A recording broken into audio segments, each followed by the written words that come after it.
विविध निबंध doctor APJ Abdul Kalam. भूमिका विज्ञान के क्षेत्र में प्राप्त उपलब्धियां, डॉक्टर कलाम का सम्मान, राष्ट्रपति के रूप में बहुमुखी प्रतिभा के धनी। उपसंहार। भूमिका डॉक्टर एपीजे अब्दुल कलाम का पूरा नाम अब्दुल पाकिर जैनुलाब्दीन अब्दुल कलाम था, जिनका जन्म 15 अक्टूबर 1931 को तमिलनाडु राज्य में स्थित रामेश्वरम के धनुषकोडी नामक स्थान में एक मध्यम वर्गीय मुस्लिम परिवार में हुआ था। वे अपने पिता के साथ मस्जिद में नमाज पढ़ने जाते हुए रास्ते में पड़ने वाले शिव मंदिर में भी माथा नवाते। इसी गंगा जमुनी संस्कृति के बीच कलाम ने धर्मनिरपेक्षता का पाठ पढ़ा। उनके परिवार की आर्थिक स्थिति ठीक नहीं थी, इसलिए उन्हें अपनी पढ़ाई पूरी करने एवं घर के खर्चे में योगदान के लिए अखबार बेचने पड़ते थे। इस तरह संघर्ष करते हुए प्रारंभिक शिक्षा रामेश्वरम के प्राथमिक स्कूल से प्राप्त की। वे उच्च शिक्षा के लिए तिरुचिरापल्ली चले गए। सेंट जोसेफ कॉलेज से उन्होंने बीएससी की उपाधि प्राप्त की। वर्ष 1957 में एमआईटी में वैमानिकी इंजीनियरिंग में डिप्लोमा प्राप्त किया। अंतिम वर्ष में उन्हें एक परियोजना दी गई, जिसमें उन्हें 30 दिनों के अंदर विमान का एक डिजाइन तैयार करना था। कलाम ने इसे निर्धारित अवधि में पूरा किया। उन्होंने तमिल पत्रिका आनंद विकटम में अपना विमान स्वयं बनाए शीर्षक से एक लेख लिखा, जिसे प्रथम स्थान मिला। बीएससी के बाद वर्ष 1958 में उन्होंने मद्रास इंस्टीट्यूट ऑफ टेक्नोलॉजी से एरोनॉटिकल इंजीनियरिंग में डिग्री प्राप्त की। विज्ञान के क्षेत्र में प्राप्त उपलब्धियां। अपनी पढ़ाई पूरी करने के बाद डॉक्टर कलाम ने हावरक्राफ्ट परियोजना एवं विकास संस्थान में प्रवेश किया। इसके बाद वर्ष 1962 में वे भारतीय अंतरिक्ष अनुसंधान संगठन में आए, जहां उन्होंने सफलतापूर्वक कई उपग्रह प्रक्षेपण परियोजनाओं में अपनी महत्वपूर्ण भूमिका निभाई। यहाँ रहकर उन्होंने थुम्बा में रॉकेट इंजीनियरिंग डिवीजन की स्थापना की। उनको उपलब्धियों को देखते हुए उन्हें नासा में प्रशिक्षण हेतु भेजा गया। नासा से लौटने के पश्चात वर्ष 1963 में उनके निर्देशन में भारत का पहला रॉकेट नाइक अपाची छोड़ा गया। 20 नवंबर 1967 को रोहिणी 75 रॉकेट का सफल प्रक्षेपण उन्हीं के निर्देशन में हुआ। परियोजना निदेशक के रूप में भारत के पहले स्वदेशी उपग्रह प्रक्षेपणान SLV-3 के निर्माण में भी उन्होंने महत्वपूर्ण भूमिका निभाई। इसी प्रक्षेपणान से जुलाई 1980 में रोहिणी उपग्रह का अंतरिक्ष में सफलतापूर्वक प्रक्षेपण किया गया। वर्ष 1982 में वे भारतीय रक्षा अनुसंधान एवं विकास संगठन में वापस निदेशक के तौर पर आए। अपना सारा ध्यान गाइडेड मिसाइल के विकास पर केंद्रित किया। अग्नि मिसाइल एवं पृथ्वी मिसाइल के सफल परीक्षण का श्रेय भी काफ़ी हद तक उन्हीं को जाता है।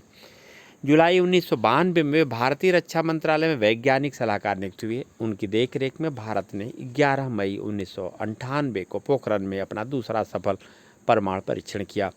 परमाणु शक्ति संपन्न राष्ट्रों की सूची में शामिल हुआ। वैज्ञानिक के रूप में कार्य करने के दौरान अलग अलग प्रणालियों को एकीकृत रूप देना उनकी विशेषता थी। उन्होंने अंतरिक्ष एवं सामरिक प्रौद्योगिकी का उपयोग कर नए उपकरणों का निर्माण भी किया।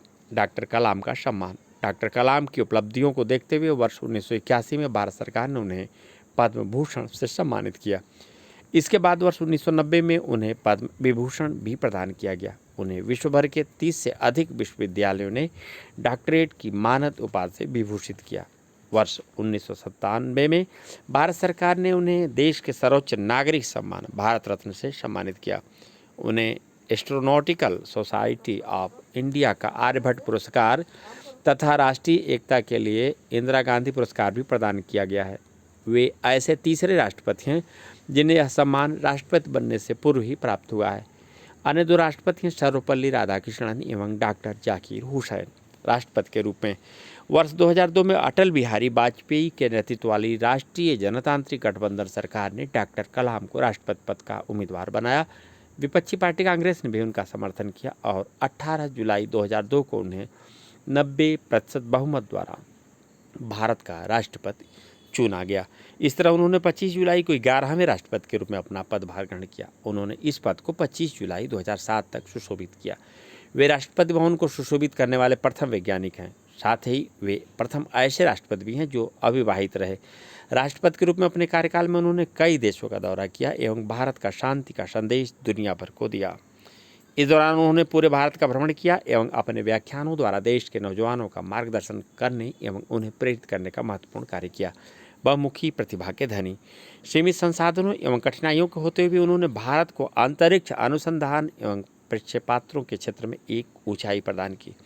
वे बहुमुखी प्रतिभा के धनी थे। उन्होंने तमिल भाषा में अनेक कविताओं की रचना भी की है, जिनका अनुवाद विश्व की कई भाषाओं में हो चुका है। इसके अतिरिक्त उन्होंने कई प्रेरणास्पद पुस्तकों की भी रचना की है। भारत 2020 नई सहस्त्राब्दी के लिए एक दृष्टि। Ignited minds unleashing the power within India, India my dream, wings of fire, माईजन, महाशक्ति भारत, अदम्य साहस, छुआ आसमान, भारत की आवाज़, टर्निंग पॉइंट आदि उनकी प्रसिद्ध कृतियाँ हैं। विंग्स ऑफ फायर उनकी आत्मकथा है, जिसे उन्होंने भारतीय युवाओं को मार्गदर्शन प्रदान करने वाले अंदाज में लिखा है।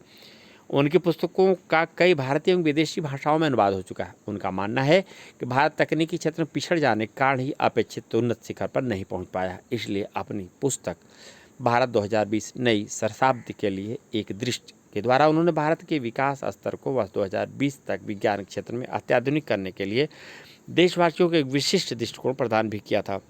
यही कारण है कि वे देश को नई पीढ़ी के लोगों के बीच काफ़ी लोकप्रिय रहे हैं। उपसंहार। शिक्षकों के प्रति डॉक्टर कलाम के हृदय में बहुत सम्मान था। राष्ट्रपति के पद से सेवानिवृत्त होने के पश्चात वे देश भर में अनेक शिक्षण संस्थाओं में ज्ञान बांटते रहे। यहाँ तक कि 27 जुलाई 2015 की शाम को भी उन्होंने अंतिम सांस शिलांग में इंडियन इंस्टीट्यूट ऑफ मैनेजमेंट के विद्यार्थियों से बात करते ली। अर्थात अंतिम सांस में भी वह शिक्षक के रूप में रहे। वे भारत के सर्वधर्म सद्भावना के साक्षात प्रतीक हैं। वे कुरान एवं भगवत गीता दोनों का अध्ययन करते थे। आशा ही नहीं, पूर्ण विश्वास है कि भारतवासी उनके जीवन एवं उनके कार्यों से प्रेरणा ग्रहण कर भारत को संपन्न देशों की श्रेणी में ला खड़ा करने के उनके सपने को अवश्य साकार करेंगे। पूर्व राष्ट्रपति APJ अब्दुल कलाम का कथन, सपने वह नहीं होते जो आप नींद में देखते हैं, सपने तो वह हैं जो आपको सोने नहीं देते।